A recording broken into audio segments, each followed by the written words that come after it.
ene waffe bya bulijjo banange dijalindako banange mikwano gyange mwebale kujja mwebale kuwagira mwami Paul Ssaaka mwebale nnyo mwebalire ddala mwami Paul Ssaaka tata webale byonna webale kunjigiriza sima mukama wange mbagala nnyo. Okay, tuyanziza nnyo flash love mbadde simanyi nti naawe oli wayita mu mikono ne kati nkitegedde talenti ngira wabe wamungwatirako wano ngaka mubeere bajjentomeni bannange banyamo ne bassebo bagamba apo tegwa wala n'omuti gwayo bwe wanuka tegwa ku ffene esigala mu zooni awo awali omuti kwevudde.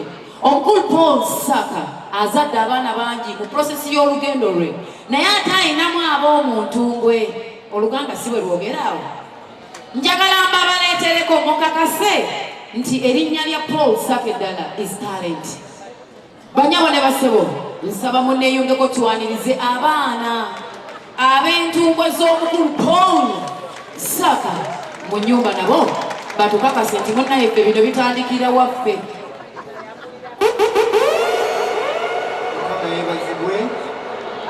Mukama yeebazibwe twebaza Katonda w'akaseera kano banne mwebale kutwagala mwebale kwagala taata waffe ffe ddadi waffe twesiimye bwesiimye okubanga tuli baana bazazi waffe nga tannafuuka wa buddeesesi waffe nga tannafuuka wa masomero se tubali ku ddembe Mitalabaluya n'abalala bonna waffe era naffe twagambye katuwandiike oluyimba tumusiime ate tuyimbe n'oluyimba olulala lumu nalwo nga ffe tuluwandiika. Nze muwanguzi Moses Ssaaka Samanda Nathan Ssaaka Sendawula Paul Ssaaka weewaawo kati bawo oluyimba lumu Mukama abawo.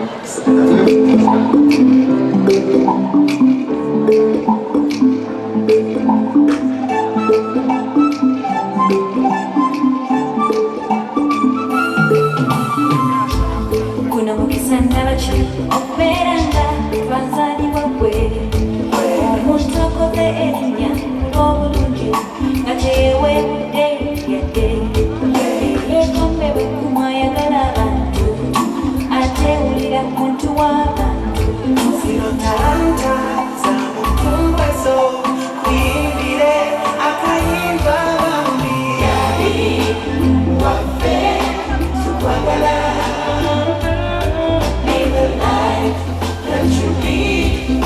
Keep shining, Daddy. Wafe tukwagala. May the light that you lead keep shining. Nebuta chisandala chuli chatondebwa mundomo mukwe. Masema chitekulope nankuye anchuye anfunye longamba just musonyoe. Good example to this nation and make a sample to our generation. Katikuyimbe na Yali wafe tukwagala. May the light that you lead keep shining. Yali wafe tukwagala.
musayigwe bwetwatulaza tulokolebwe tufune obusika mu bwakabaka bwa katonda yamanye ekkubo erituzeewo omutonzi waffe yannaazanze nempona musayigwe bwe bwatulaza tulokolebwe tufune obusika mu bwakabaka bwa katonda yamanye ekkubo erituzeewo omutonzi waffe yannaazanze nempona kulw'omusaayi gwe twanunulibwa ffe abalina okufa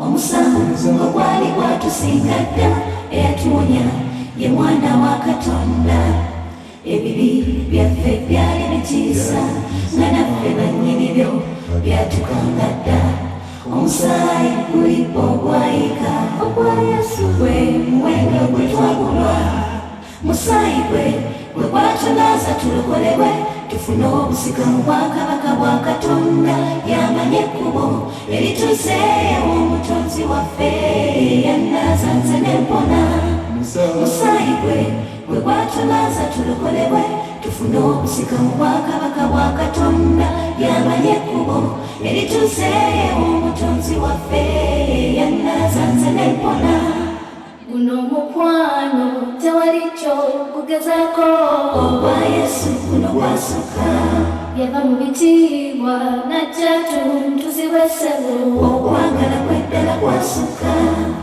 omulyango gw'eggulu gwagulwa tebulyamu kkiriza alabe ekkubo erimutuusa mu maaso ga katonda ddala yesu yajja tulokole musaayi gwe bwe gwatulaza tulokolebwe tufune obusika mu bwakabaka bwa katonda yamanye ekkubo erituzeewo omutonzi waffe yannaazanze nempona bajjajjaffe abasooka bayonoona ekibi bwe kityo kyajja mu nsi omubi bwatyo ne yafuga ensi okufa n'okubonaabona byajja empeera y'ekibi kwe kufa entaana yali etwasamidde naye yesu neyeewaayo nti leka nze nfe mufune obulamu mu bujjuvu musaayi gwe bwe gwatulaza tulokolebwe tufune obusika mu bwakabaka bwa katonda